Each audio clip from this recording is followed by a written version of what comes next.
favorite thing about following you on social media. The fights are absolutely amazing. The training is absolutely amazing. The message you're sending is absolutely amazing. But tell me about the goats because seems to be the happiest place that I find you. I love them. They're my therapy goats. They're just I bought goats for a friend. He had a bit of property and he had overgrown grass, and I'm like, I've got just the thing for you. And I bought him three goats, and then when I dropped them, I spent time with them and dropped them off there. I'm like, I need goats now. And so I have collected goats ever since, and I just love them. They're just beautiful creatures. They're so funny. They're just endless entertainment. Um, and yeah, so like we've got a property now with a bunch of goats, and they have me wrapped around their little hoofs. I love But it. It's so much they're good fun. entertainment, that's for sure. Oh, no doubt about that. All right, let's. So, congratulations on the win over Tay Starling in BKFC. A hard-fought victory, but my goodness, you had the crowd on your side. How did it feel to get in there and defeat Tay Starling? Yeah, thank you. I at the start I didn't have them on my side. They were chanting USA, USA. I was like, yeah, I'm gonna steal this crowd. Yeah, which I did. They were chanting for me by the end of it, which is cool.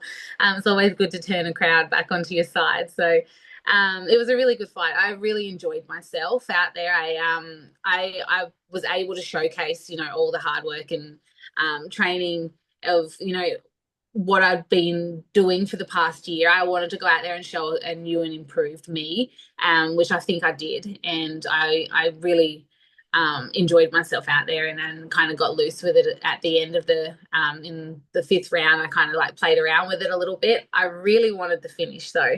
I was, I don't know, I still wasn't that happy. Like my coaches were like, why aren't you happy? And I'm like, it still doesn't feel like a win to me when it goes to a decision.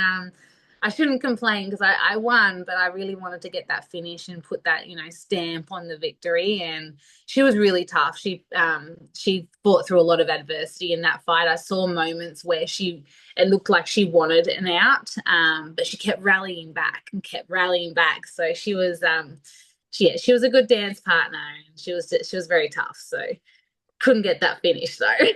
Hey, well, maybe you'll get the finish upcoming BKFC Australia. I saw just yesterday. Is that right?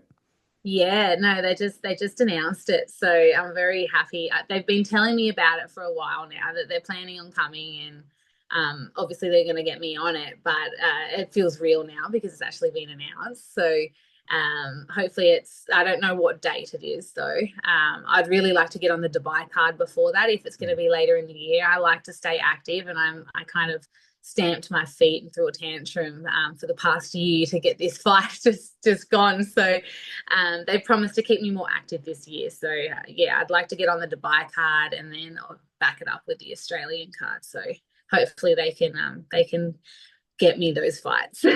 We got a win in BKFC. You're looking at Dubai, you're looking at Australia. And on top of that, it feels like we're entering like an era of Rowdy Bec here because you also had a documentary release. And no matter where you are in the world, it is on a streaming platform. In Australia, I want to say it's on Netflix. In the UK, it's on Amazon, Apple.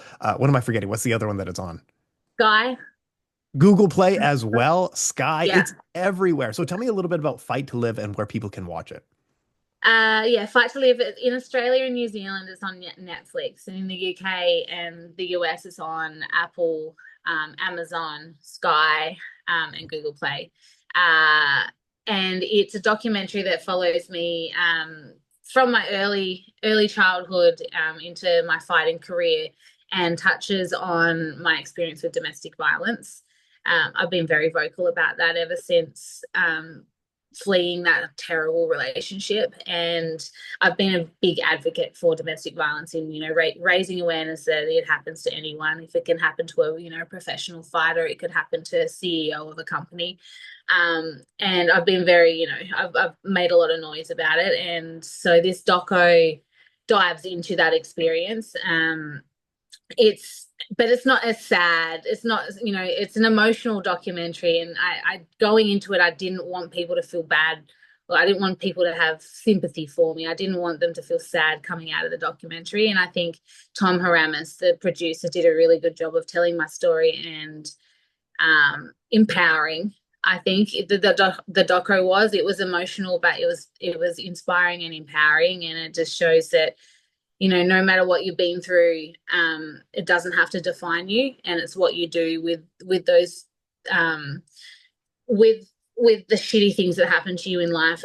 You have the power to make something from it. You don't have to sit um, and let it, I guess, consume you. And which I never did. I've been knocked down. I get up every time in relationships or in my fighting career. I've never given up, and that's what my doco is about.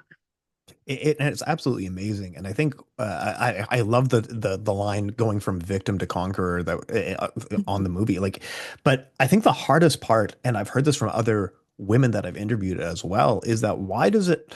It's like when you're young, you're taught that your enemies are going to be your enemies and your loved ones are your loved ones. But in reality, it's almost why is it our loved ones who we have to fear the most? It would be so much easier if it was actually just the enemies that we have to fight, but it's Yeah. those closest to us.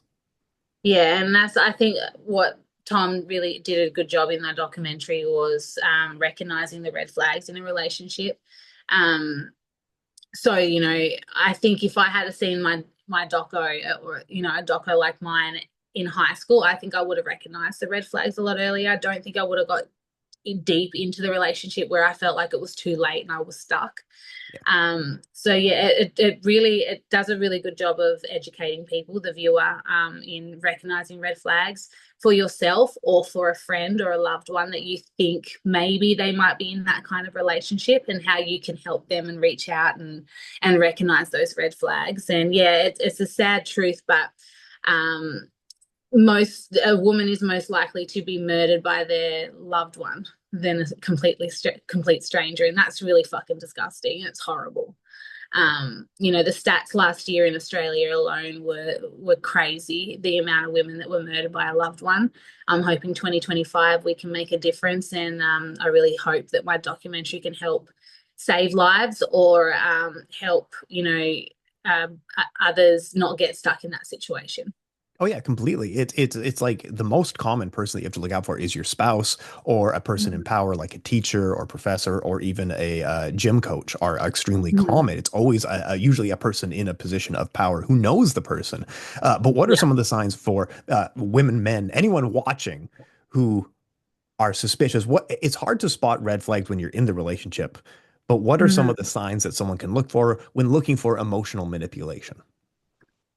Well, from my experience, he love bombed me at the start. He treated me like a princess, and he was, my knight in shining armor, come swooping in to save me. And then it turned from, from that to very cold, to ghosting me. For me, sitting there wondering what I did to this person to stop talking to me.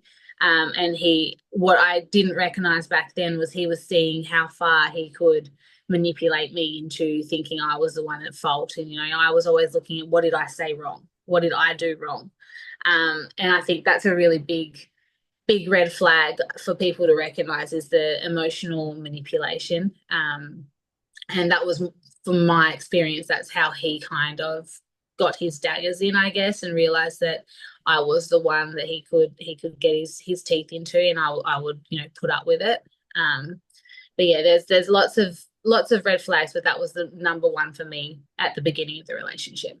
Oh yeah, absolutely. And I like, oh man, we're running out of time here. But I know from experience, from being a young man who I fully admit at one point I was emotionally manipulative. And the way that I Mhm. describe it to other people is that, like, if you and I are having a problem, the problem isn't the problem. The problem is your reaction to the problem and how it made me Yeah, feel. And everyone in a yeah, relationship falls for that. Like they're like, oh yeah. my God, I hurt him. And you're like, yeah, no, but you're not talking about the problem here, right?